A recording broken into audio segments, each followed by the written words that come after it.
Hey guys, I'm doing this recording for those that missed their one-on-one meetings with me because it was a few of you, and so it was draining going through all those one-on-ones. So I figured a video about what I covered would be good, and so I'm hoping that I can get this up on UB Learns and there's no real issues.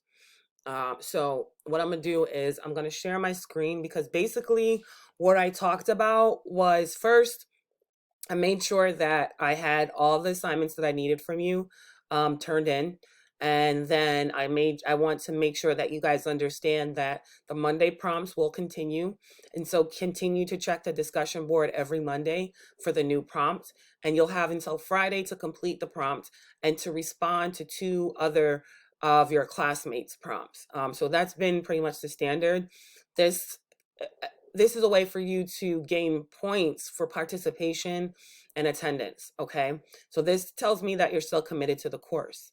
Um, so I talked about that. And then I also talked about the strategic guide and what that revised assignment sheet looks like. So I'll share my screen with you now so that we can go through it briefly together. So I'm hoping you can see this. Let me move this down. All right.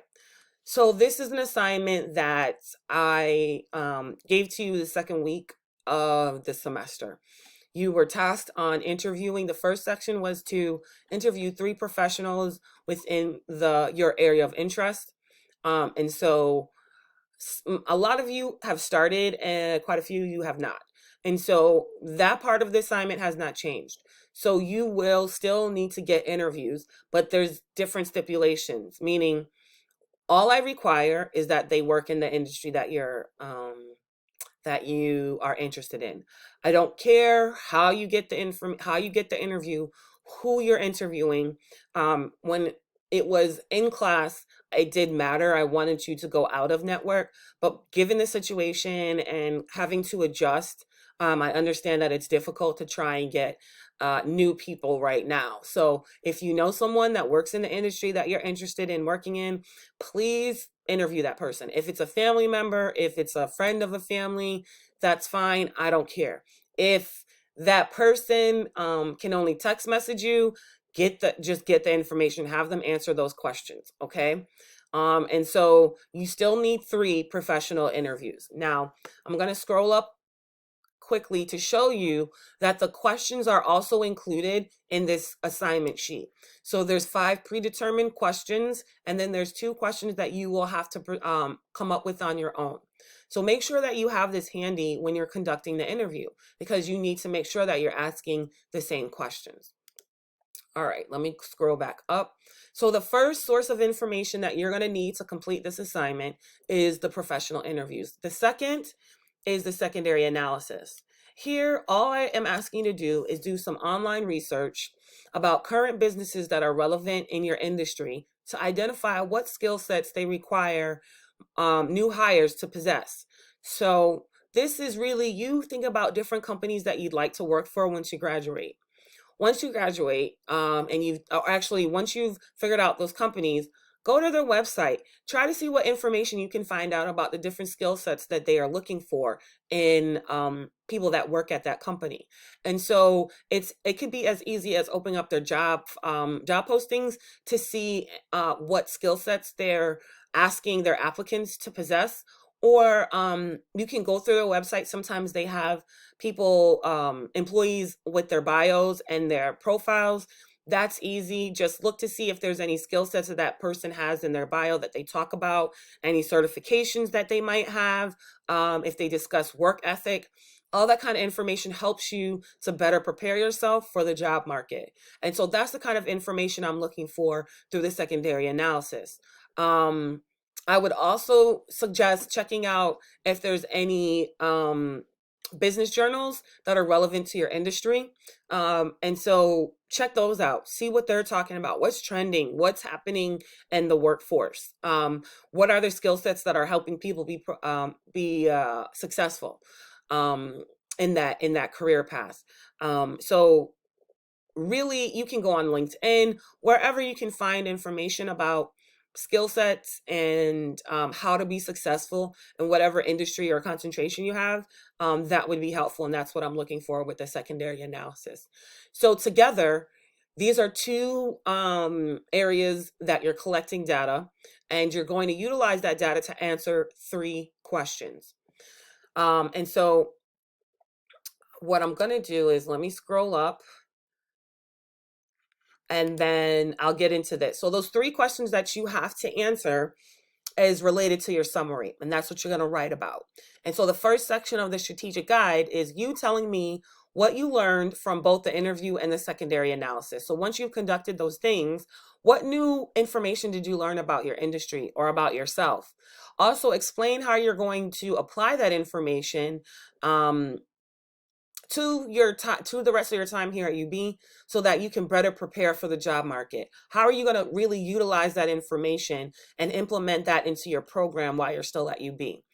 As you're explaining this, or as you're writing this, I want you to be specific when explaining how you will go about implementing what you've learned in that strategy. Okay, so the essay or the summary section will be no less, so it's a minimum of 2 pages, double spaced.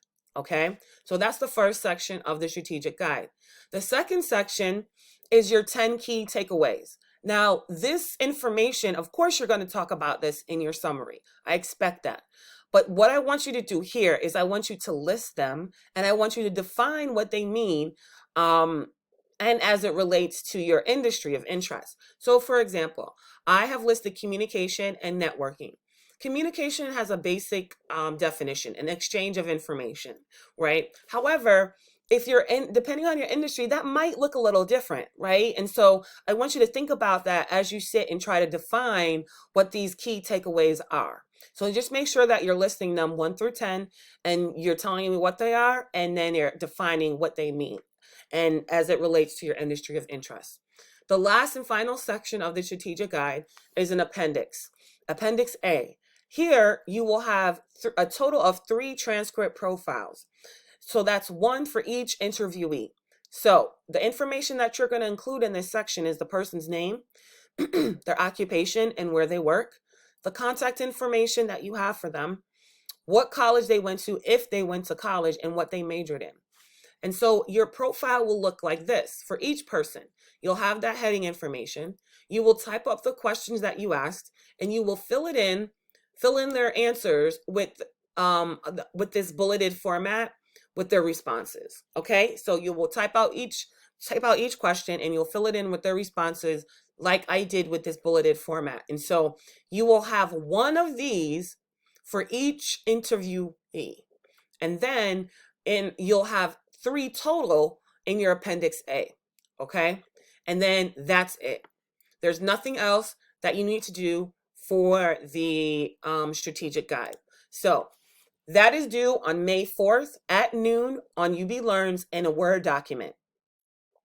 So the only thing that you need to focus on for MGG 303 over the next 4 weeks is making sure you're getting your Monday prompts completed, making sure you're answering the prompts, and making sure that you're commenting on 2 other classmate responses.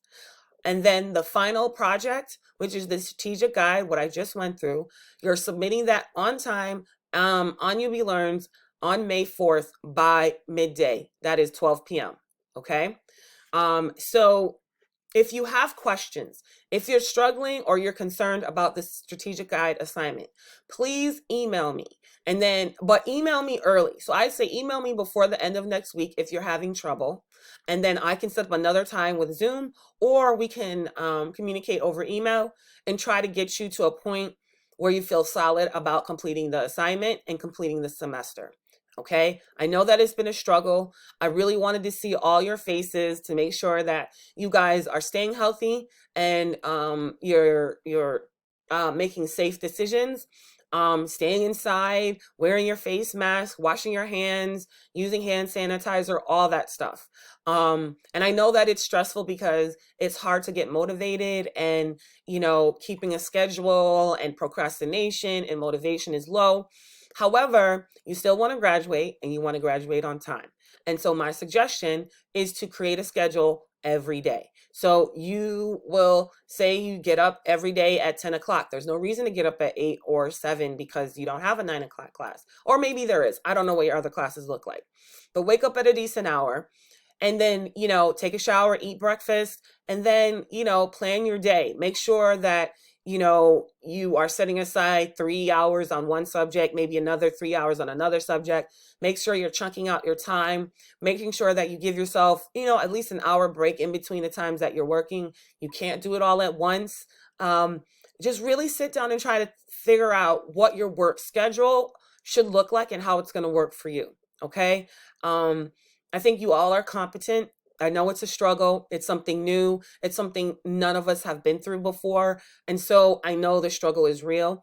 Please reach out to me if you're having difficulties, meaning if you have family members that are passing away, or if you have someone that's sick in the household, whatever it might be, please reach out. I don't mind talking to you. I don't mind trying to help my students to get to where they need to be so that they feel confident in ending the semester. Like I said, I'm only an email away. There is the discussion board thread called the Water Cooler Conversations. If you have a general question about assignments, you can post it there. I've noticed that students have been answering some of your own classmates' questions. I appreciate that. Some of the TAs will jump in. I am in there almost every day to make sure I'm catching all the questions. But again, we're all being pulled in different directions. So don't get, there's my cat. Wait, which way should I go? Look at him. Look at himself. Ugh, he's always in every video. His name is Oliver. He's keeping me company. Oliver. Oliver. Oliver. Hey. Hey. Say hi.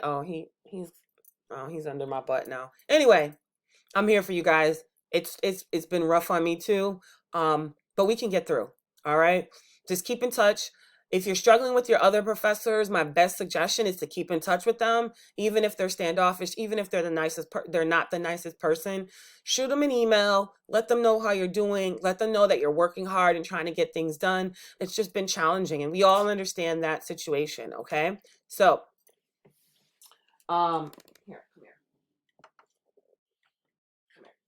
Say goodbye, right? Say goodbye. All right. So a little something to make you smile. Hopefully you like cats. If you don't, suck it. But I'm here. Me and Oliver here. We're ready to help you if you need it. Okay. Stay healthy, guys. Stay safe. Don't make any irrational decisions. All your professors are really trying to work hard and trying to get you through. Some better than others, but just keep in touch with them and let them know how you're doing. All right. So that's it. O'Malley out.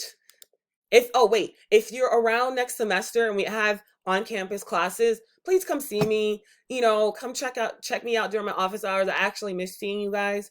So yeah, I'm here for you. All right. Take care.